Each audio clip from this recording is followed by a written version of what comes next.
What's good, YouTube? It's your boy Nick, and I'm back with another video, as you can see. And before we get started, if this is your first time on my channel, please make sure you hit that subscribe button, and don't forget to like this video, and don't forget to press that bell so you'll be notified when I do make new videos. You know what I'm saying? But anyway, man, today we are about to react to what We Are the World Stars really thought about the Charity single, man. You know what I'm saying? Huge record. It was a really big record. You know what I'm saying? And the record is just full of legends. You know what I'm saying? So, without further ado, man, let's just get straight into the video. This interview that Quincy Jones did, where he said that you were the biggest pain in the ass during the We Are the World recording?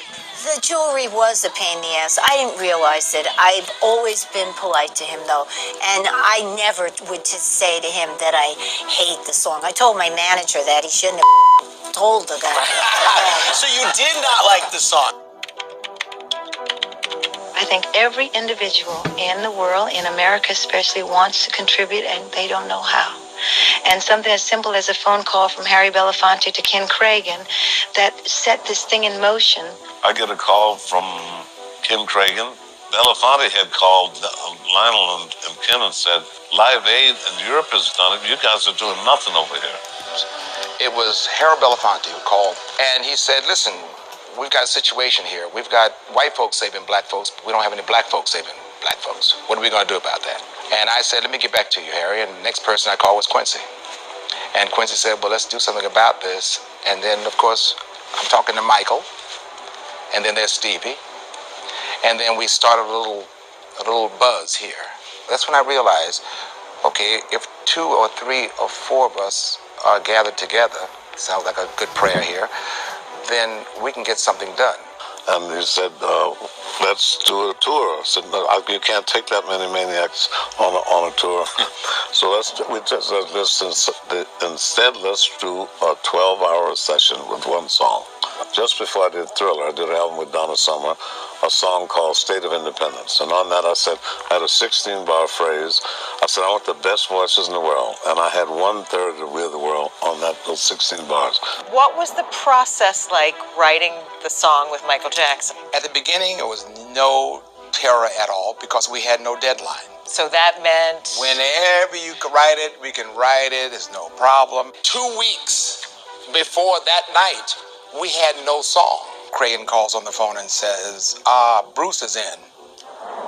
Dylan's in. Dylan, you mean Bob Dylan? What are you talking about? Well, Ray's coming. Ray is coming. Oh. So all of a sudden, we went from just la la la to panic. I felt like a fan. I mean, there was, from the list of participating artists that they showed me, it was just unbelievable. Going in, I felt, no, they're not all going to show up, no. And I mean, it was just a room full of 5-year-olds, and we're all amazed that we're there with each other and getting used to each other. Just, I call it the first day of first grade.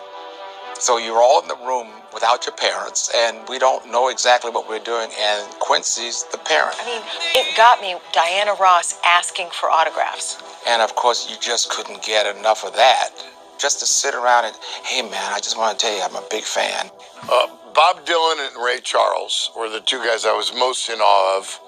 Couldn't even introduce myself to them. I just sort of hovered around them and watched them. Yeah, well, I think the most popular guy in the room was basically Ray Charles. Ray would play the piano, and then Billy would play the piano, and then Ray would play the piano, and that was a love affair that was happening that was just hilarious. Was there any doubt you were going to go? Because I know when you talk to management, and they say, hey, Michael Jackson wants to do a song and everything, and you go, what the fuck is this song? My career's going pretty well. I don't really need to be a part of this. What convinces you to do We Are the World? I was going to be in LA anyway because it was one of those business weeks. It was Grammys and blah, blah, blah, awards, yada, yada, yada. So I was going to be in town. I said, what the hell? This could be fun. Right. Nobody knew what the song was going to be. I'm standing next to Cyndi Lauper, and now we're all being filmed while all this is going on. And she's leaning over me going, this song sounds like a Pepsi commercial. So that's all I'm thinking of now. We're doing a Pepsi commercial. I felt when I first heard it, I was like, I could hear her saying because that. of Michael, It sounded and like a we Pepsi saw commercial. The Ride, A Small World After All. And when I first heard the song, I was like, oh, it's We didn't know whether Cindy was coming. Because after the show, I said to Cindy, are you coming? And she said, I spoke to my boyfriend, and he says, he doesn't think it's a hit. And I said, don't miss the session. You know what? I thought, I heard we say feed the world. And I kind of got so into that, we are the world. It reminded me, it was catchy though. Yeah. And I was honored to freaking sing it. But what I didn't understand, what I didn't understand was what I began to when I got there and I started to watch Quincy Jones work. Of course, I was the bane of his existence because I had some jewelry on and I didn't realize. I was worried about how I would look. I didn't want to look like a plain Jane. We took regular union breaks every couple hours. There'd be 15 minutes breaks, and it was just the artist, so we hung out. I found out that Bruce Springsteen is a very funny guy. He's a really good joke teller. Really? Yeah, who knew, right? Who knew? It was a fun thing. Bruce and I, we knew each other, and when everybody's singing together, sometimes Bruce and I are in the chorus, and sometimes we're not, because there was a big pile of deli sandwiches on the other side of the room. And we kept going over to get a beer and a sandwich. And, we had all kinds of, Willie Nelson comes over, we're talking about golf. He says, I hear you're playing golf. I said, we put the clubs on the bus, and it's gives us something to do. He said, we're doing it too. And Bob Dylan comes over and says to us, he says, are you guys talking about golf? And we said, yeah. He says, wow, that's outrageous. It was Bob Dylan. Bob is a sweetheart, but when Bob says, I'll be there, you have to say to yourself, okay, did he get the right day? Is it the right time? Is it going to be there? Surprisingly enough, Bob was one of the first there on the... Wow. So once Bob walked in and Bruce, then we had show. You were good. What was it like working with some of the musicians on that project? The heavyweights? It was ridiculous. There was lots of fun. I enjoyed it very much. There was, I think Quincy had a sign on the door that, keep your egos outside, out the door. So, you had a lot of different personalities. Is it true that at the recording session you put up a sign on the door? This is not true. No, I put it in the letter. But it was not necessary, man. When you do something like that, you don't know it's going to work, man, and be that big. When we started up, we had Lionel and Kenny Rogers, Dan Aykroyd, and LaToya. Those people came there to try to do something good for Ethiopia like they always do. I'd like to say, to thank them and also apologize that the slogan, keep your egos at the door, ever got out of hand because it was never necessary.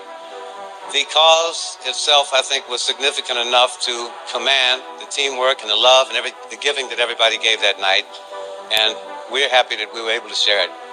Imagine, I guess I was 31 or 32, and I knew then that this was the career event of my life, right? Wow. And now, certainly 39 years later, it still is. So Wow. that's pretty incredible. When you look at that photo of everybody, aren't you like, wow, it is pretty wild that you were all in one room. Yeah, it was a moment in time, right? Were people able to request who that they wanted to share the mic with, or was that an assignment that you and Quincy Jones came up with, or how did that work? That was an assignment that it was Quincy and myself and two other wonderful people that I can see. Their names escape me. Right. Their job was to, remember, everybody has a certain key they sing in. Yeah. So to make this actually really special is that their job was to go around and put the right key in the place where these guys can sing it to their best. And I'm telling you, that was a day we had in my house trying to decide who was going to sing what part.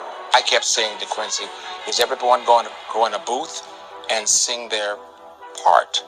He said, no, we're going to put them in a circle and they'll be perfect every time we sing. Why? Because you're standing and looking into the rest of the class. You're going to be perfect every time, and it was true.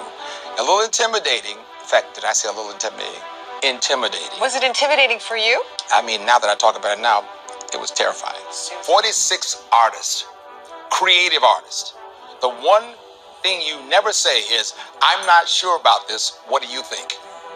We have 46 creative artists in the room. Right. They need a leader. Stevie walks in and says, I think we need to do something in the language. Tutu Wainono Willie Moingu. And the funny things happen, like Bob Dylan was shy to sing on his own. So Stevie Wonder comes out and is telling Bob how to sing like Bob Dylan. We are the world. We are the children. And Dylan's like, okay, I think I can do that. Bob is over the microphone going,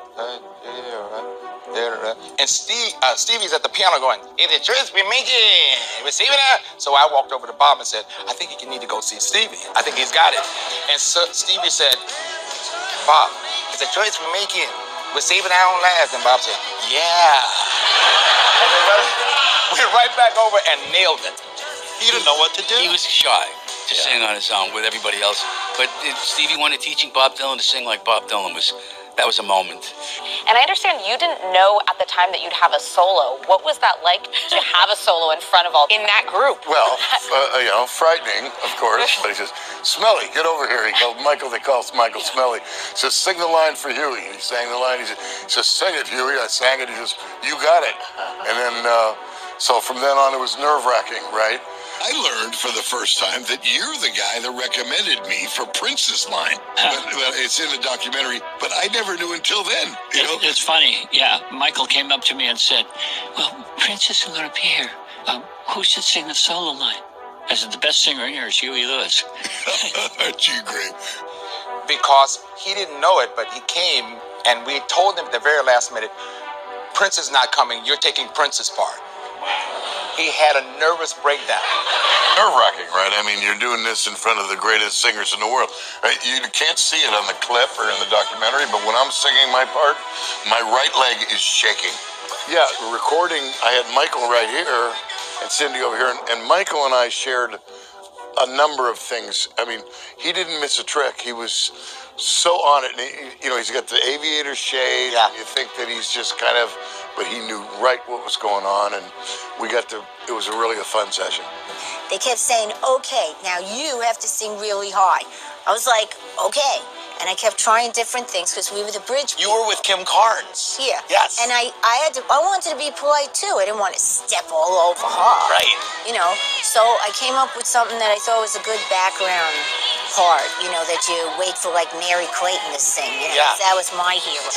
And, there were a lot of people who wound up not getting a solo shot. Harry Belafonte, Bette Midler, Smokey Robinson, on and on and on. Were any of those people pissed not to be getting on the mic for a line? No, actually, no, it wasn't that kind of an attitude. I must admit, at that particular point, everybody kind of was told ahead of time that you would have a solo part. We didn't surprise you when we got to the set. So everyone knew that they had either a on-camera live part or just going to be in the choir. Was there a moment that night when you thought, we're not going to be able to pull this off? Several times. It was just fatigue at one point. Once you get to 4 o'clock in the morning, and we're now putting on individual parts. Springsteen left the building on the last thing we put on this record at 8 o'clock. 8 o'clock in the morning. Well, you know what? There were two people actually just conspicuously absent from that, and I must tell you, Prince and Madonna. But we were trying to round people up. It was chaotic. I must tell you, it appeared that it was so organized in a lot of areas. But remember, we didn't have the internet back then, so getting music to people and having people listen to the song and do you want to be a part of it in a very short period of time was very difficult. Prince was at Carlos and Charlie's. I'll tell you the absolute truth behind this now, since you want to really know the dirt. And he said, I can come, but I want to record in a separate room. Yeah. That was not what we wanted to hear. So, and then I made the worst mistake. I said, listen, I'll put you right next to Michael. Oh. And he didn't want to be next to Michael? Done. Oh. Done. So, no, I said, Prince, are you there? He said, I'll do a guitar solo. Oh, really? And then that was... Why do you think he didn't want to be next to Michael? Well, he didn't want to be next to any of us. That's the truth of the matter. Because, Prince was the isolationist. He was like, I'm going to be in my cubicle, so we didn't work like that.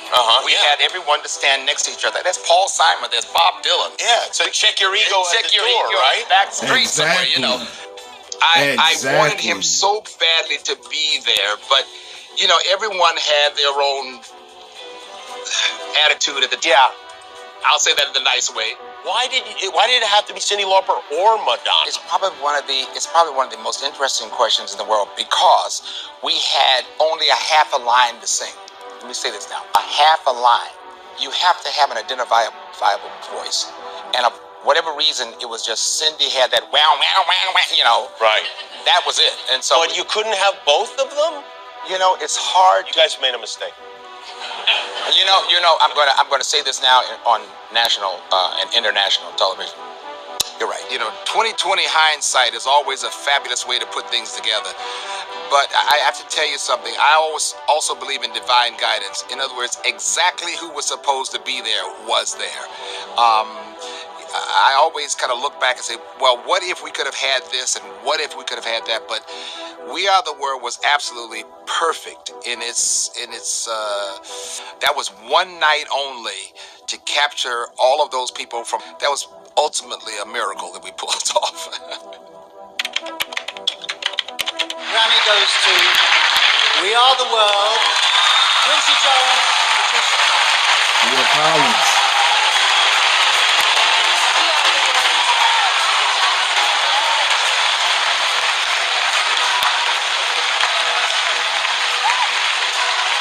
It's so nice to be able to see this caliber of talent get together for this. I got a feeling that we're creating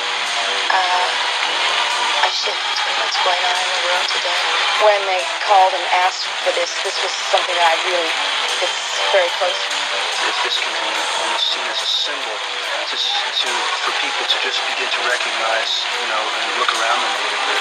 I do believe that what we have done is going to take me out of this experience. We may be able to save a few thousand lives.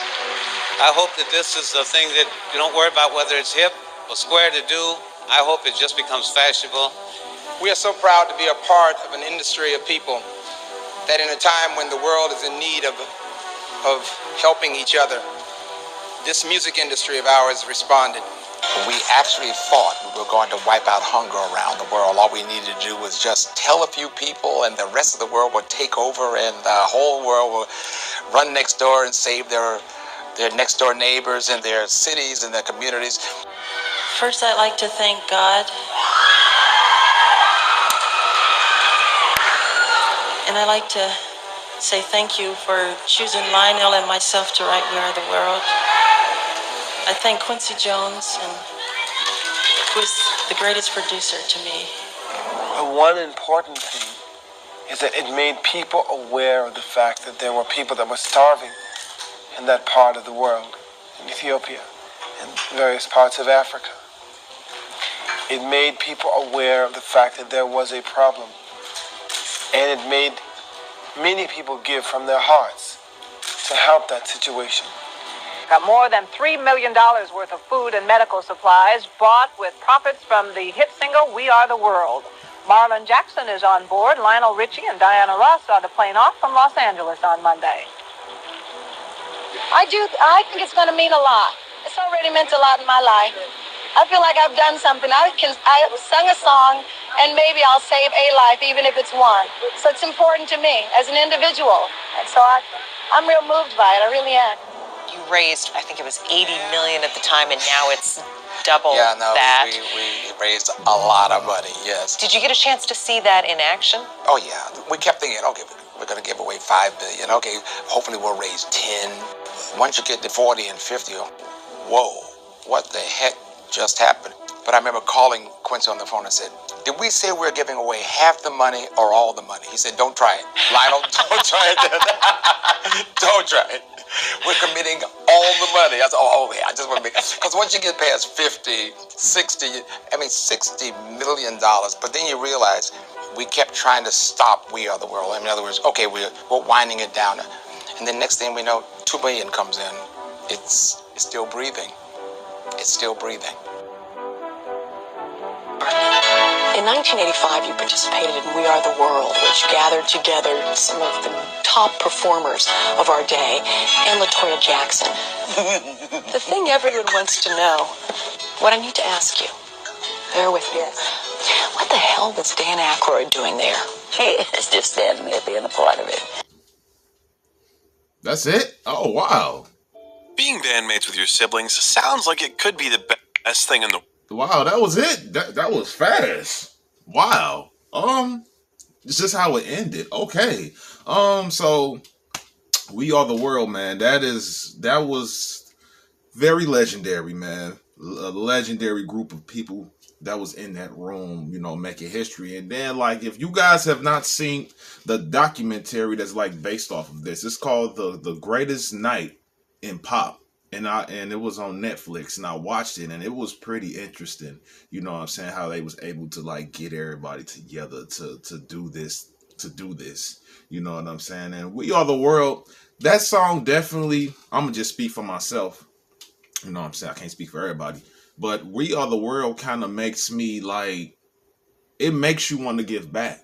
You know what I'm saying? It makes you want to go out here and help somebody that's in need, especially if they're in need and if they're starving or something like that. It makes you want to give back to your community. That's all I'm saying. It just gives you this sense of hope of like just giving back to the community. You know what I'm saying? When you see somebody that's in need and help, you know what I'm saying? Just, hey man, help them out. You know what I'm saying? God gonna bless you for helping them out. It don't matter if you give them $1, $2, anything, a quarter. Like, yo, you helping them out.